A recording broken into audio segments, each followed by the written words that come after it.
இன்னொன்னும் பண்ண தேவையில்லை. Loose tubes remove பண்ணதுக்கு அப்புறமே ஆஃப்டர் ரிமூவ் தி ஜெல்லி நல்லா க்ளீன் பண்ணிக்கலாம். ஃபைபர் ரிமூவ் பண்ணுவீங்க சார். ஆக்சுவலி மேக்ஸிமம் இதை வச்சு பண்ணும்போது சில சமயம் கட் ஆயிரும். அந்த டைமில் என்ன பண்ணுறீங்கன்னா, கத்தி இருக்கு பாருங்க, இன்னொன்று சொல்லி கொடுக்குறேன். இங்கே கிரீன் எடுத்துக்கிறீங்க. நீங்கள் மேக்ஸிமம் இது யூஸ் பண்ணும்போது சில சமயம் அதிகமாக கட் பண்ணிடுவீங்க. இதை கத்தி யூஸ் பண்ணிக்கிட்டிங்கன்னா லைட்டாக மேலே 4 பக்கம் ரவுண்டு இப்படியே லைட்டாக பண்ணால் போதும், அதுவே உடஞ்சிரும். பார்த்துட்டிங்களா? இப்போ எழுது பாருங்கள், ஈஸியாக வரும். நீங்கள் கத்தியை போட்டு பழங்க, அதுக்கப்புறம் இது போட்டு வரலாம். ரைட், இது சேஃப். உங்களுக்கு ஃபைபர் கூட கட் ஆகாது கத்தியை போட்டிங்கன்னா.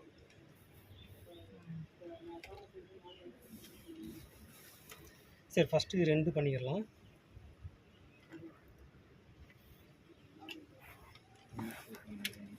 அதே மாதிரி அந்த பக்கம் என்ன கலர் போடுறோம்? ஆரஞ்சு.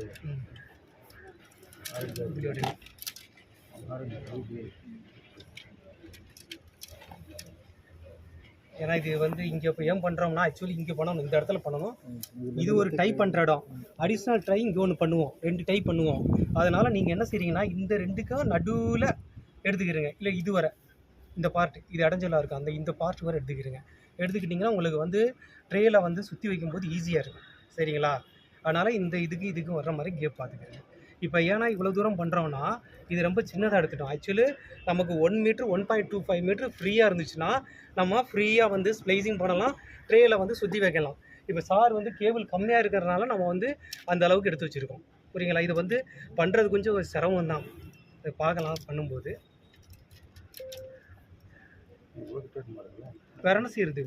இப்போ எடுக்கலைன்னா இங்கே ஸ்ப்ளைசிங் பண்ண முடியாது, இது அந்த இடம் இடிக்கும். சரிங்களா? அப்படியே பிடிச்சி